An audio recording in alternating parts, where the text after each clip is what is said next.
Iran पर Israel के हमले, फौजी क़यादत और 6 जौहरी साइंसदानों को शहीद कर दिया। तेहरान और तबरेज़ समेत 12 सूबों में इसराइली हमलों में 78 अफराद जाँ बहक, 300 से ज़ायद जख्मी हुए। अमरीकी सदर डोनाल्ड ट्रंप ने कहा है कि इसराइली हमले ईरान के साथ मुआहदे की राह हमवार कर सकते हैं। इसराइल ने हमलों के लिए नाकाबिल तस्खीर अमरीकी हथियारों का इस्तेमाल किया। इसराइली वज़ीर आज़म नेतन्याहू ने मज़ीद हमलों की धमकी दे दी। साथ ही कहा ईरानी रद्द-ए-अमल सख्त हो सकता है।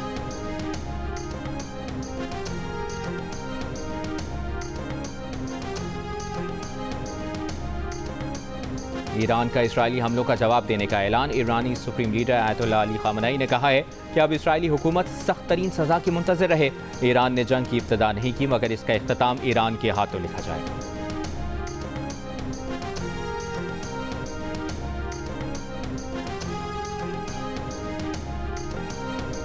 ईरान पर इसराइली हमले के सबब आलमी मंडी में खाम तेल की कीमत में 10% तक इजाफा हो गया। ब्रेंट क्रूड ऑयल की कीमत में 9% इजाफा, फी बैरल कीमत तकरीबन $78 हो गई। WTI खाम तेल $75 फी बैरल में फरोख्त किया जा रहा है। बैनुल अक़वामी स्टॉक मार्केटों में भी शदीद मंदी का रुझान।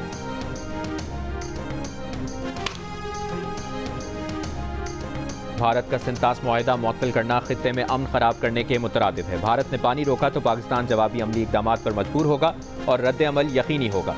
बिलावल भुट्टो का ब्रसल्स में यूरोपियन थिंक टैंक से खिताब। कहा मोदी हुकूमत ने पहलगाम वाक़े पर अब तक कोई शवाहिद पेश नहीं किए। भारतीय हमलों के जवाब में पाकिस्तान ने दिफा का हक इस्तेमाल किया। बिलावल की क़यादत में सिफारती वफ़द ने यूरोपियन एक्सटर्नल एक्शन सर्विस का भी दौरा किया। मीडिया से गुफ्तगू में बिलावल भुट्टो ने कहा कि यूरोपियन एक्सटर्नल एक्शन सर्विस के ओहदेदारों को दरियाए सिंध और अमन के हवाले से अपने मौक़िफ़ और भारतीय जारियत से आगाह किया।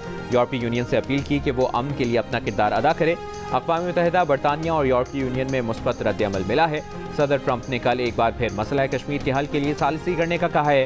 पाकिस्तान और अमरीका अमन की बात कर रहे हैं। अगर कोई जंग की बात कर रहा है तो वो भारत है। वो भी जल्द इस पोजीशन से हट जाएगा।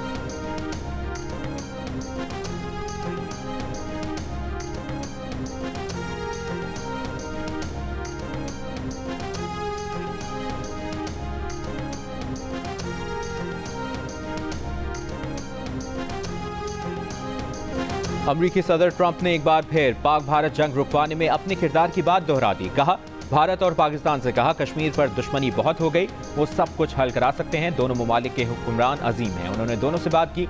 उनसे कहा अमरीका तिजारत नहीं करेगा, पहले जंग रोको। उन्होंने बात समझी और जंग रोकी।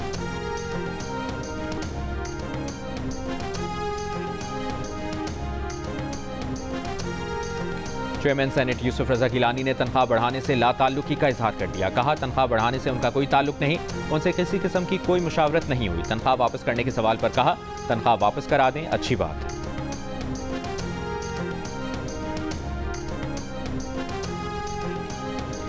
सिंध में ग्रेड 16 तक सरकारी मुलाजमीन की तनख्वाहों में 12% इजाफा, ग्रेड 17 से ऊपर मुलाजमीन की तनख्वाहों में 10% इजाफा, पेंशन में 8% इजाफा। माली साल 2025-26 के लिए सिंध का बजट पेश कर दिया गया। वज़ीर आला सिंध मुराद अली शाह ने 10वीं बार सूबे का बजट पेश करने का एजाज़ हासिल किया।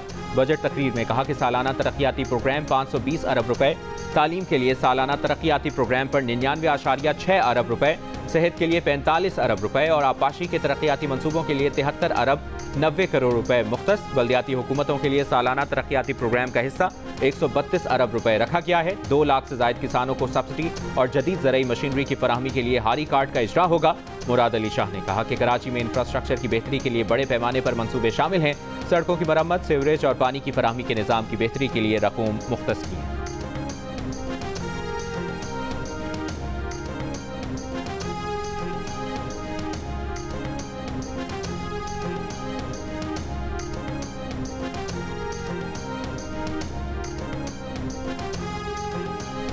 सिंध असेंबली के बजट इजलास में ऑपोजिशन का एहतजाज, वज़ीर आला के खिलाफ नारेबाजी। ऑपोजिशन अरकान नारेबाजी करते हुए असेंबली से बाहर आ गए। ऑपोजिशन लीडर अली खुर्शीदी ने कहा कि बजट में अहम शहरों के नुमाइंदों की गुजारिशात को नजरअंदाज किया गया। ऑपोजिशन की गुजारिशात को नजरअंदाज किया गया। इस बजट का शहरी सिंध से कोई ताल्लुक नहीं।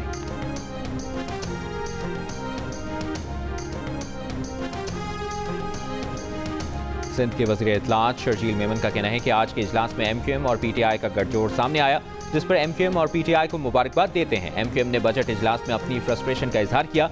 एहतजाज करना था तो बजट पर करते। उन लोगों के मफादात आवाम के साथ नहीं बल्कि इनकी पुरानी सियासत में हैं।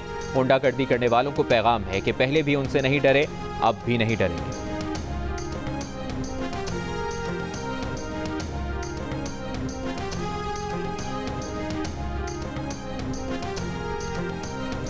खैबर पख्तूनख्वा हुकूमत ने आइंदा माली साल का बजट पेश कर दिया। बजट में सरकारी मुलाजमीन की तनख्वाहों में 10%, पेंशन में 7% इजाफे की तजवीज़ है। कम अज कम उजरत 40,000 रुपये मुकर्रर करने की सिफारिश की गई है।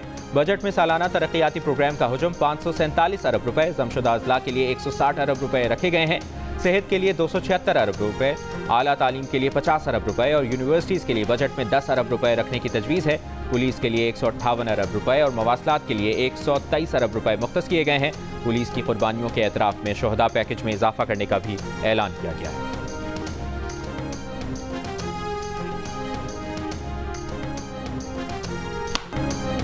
अहमदाबाद में हादसे के शिकार तैयारे का ब्लैक बॉक्स और डिजिटल वीडियो रिकॉर्ड मिल गया। भारतीय मीडिया के मुताबिक तैयारा हादसे के बाद इस मॉडल के जहाज़ों को ग्राउंड किया जा सकता है। दूसरी जानिब हादसे में बच जाने वाले वाहिद मुसाफिर ने बताया कि जब जहाज़ गिरा तो उनके साथ वाला दरवाज़ा टूट चुका था और बाहर निकलने की जगह भी थी। वो हिम्मत करके बाहर निकल आए। गुज़श्ता रोज़ तैयारा हादसे में 241 मुसाफिर हलाक हो गए थे। भारतीय वज़ीर-ए-आज़म नरेंद्र मोदी का हादसे की जगह का दौरा। भारतीय अपोजिशन जमात कांग्रेस का मोदी पर तंज। कहा, फोटोग्राफर काबिल तारीफ है जिसने भारत के 2 अलमियों को एक फ्रेम में महफूज कर लिया।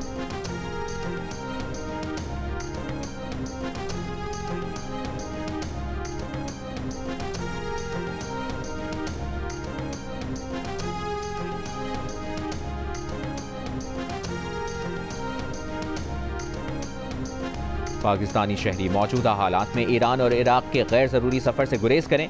दफ्तर खारजा की हिदायत। कहा, सिक्योरिटी सूरत हाल के पेश नज़र ज़ायरीन को सफरी फैसलों में एहतियात बरतने की ताकीद करते हैं। ईरान और इराक की बदलती सूरत हाल पर पाकिस्तानी सिफारतखानों से मुसलसल राबते में है। सिफारती ज़राए के मुताबिक ईरान में मौजूद पाकिस्तानियों की तादाद तकरीबन 45 से 50 हज़ार के दरमियान है। बड़ी तादाद ज़ायरीन की है। ईरान से पाकिस्तानियों की वतन वापसी के लिए ज़रूरत पड़ी तो इक़दाम किए जाएंगे। इसराइली हमलों के बायस ज़मीनी और फ़ज़ाई रास्ते बंद हैं।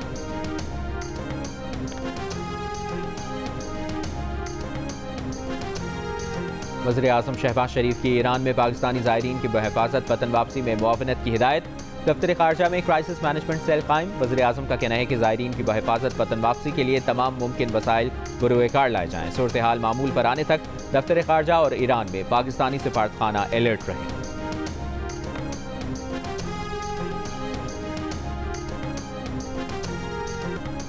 और सदर आसिफ अली जरदारी, वज़ीर-ए-आज़म शहबाज शरीफ, नवाज शरीफ और बिलावल भुट्टो जरदारी की ईरान पर इसराइली हमले की मसम्मत। वज़ीर-ए-आज़म शहबाज शरीफ ने कहा कि इसराइल के इंतहाई गैर जिम्मेदाराना अमल से खित्ते में मज़ीद अदम इस्तेहकाम का खदशा है। आलमी बिरादरी और अक़वाम मुत्तहिदा जंग मज़ीद फैलने से रोकने के लिए फौरी इक़दाम करें।